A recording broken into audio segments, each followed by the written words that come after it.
This machine here on the max 3 setting, it has a 20% duty cycle, and when I measured the voltage, the max 3 setting is anywhere between 24 and 26 volts. I run, when I'm doing these fence panels, I run it at the max 2 setting, which is an average of about 20 volts. It also gives me a 25% duty cycle, so I can weld a little bit more with it. It's a nice machine. It's fan cooled.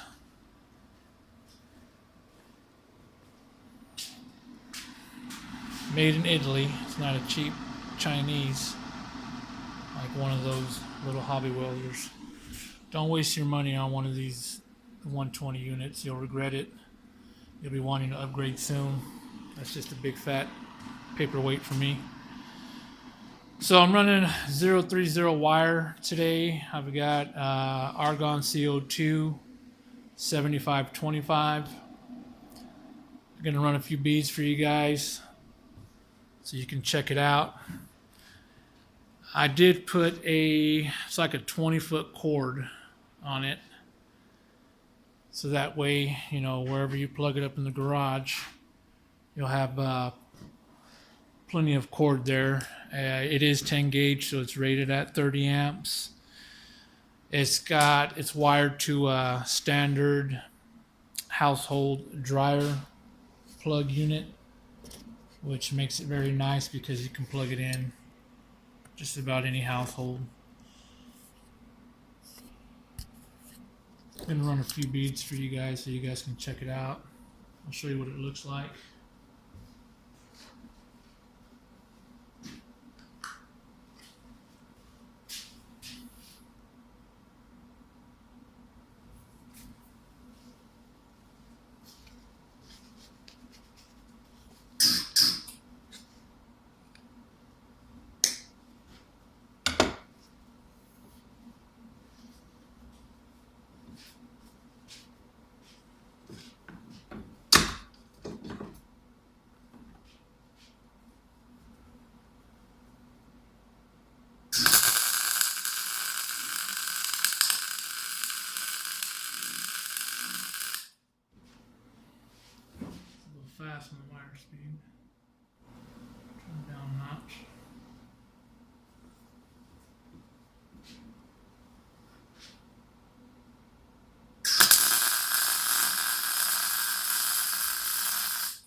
Puts down a really nice bead.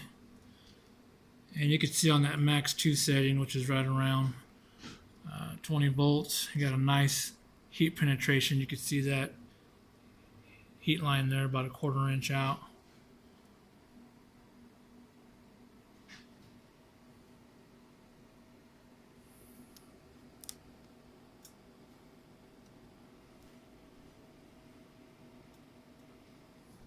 It's a good little machine. I've never had any issues with it. It's always been able to handle what I throw at it. I've welded on trailers. I mean, all kinds of stuff. I've built ramps. I've done 3/8 and 1/2 inch on it, just multiple pass. I was going to compare this to a little hobby welder that's 125 unit, and I mean, just so you see, I mean, I know it's can't really compare them because this machine probably costs 3 or 4 times what a 120 volt, but this is a 120 volt. Don't get this confused. It's a flux core, that's why it's a little messy. You hardly have that heat penetration, but this is a nice little unit.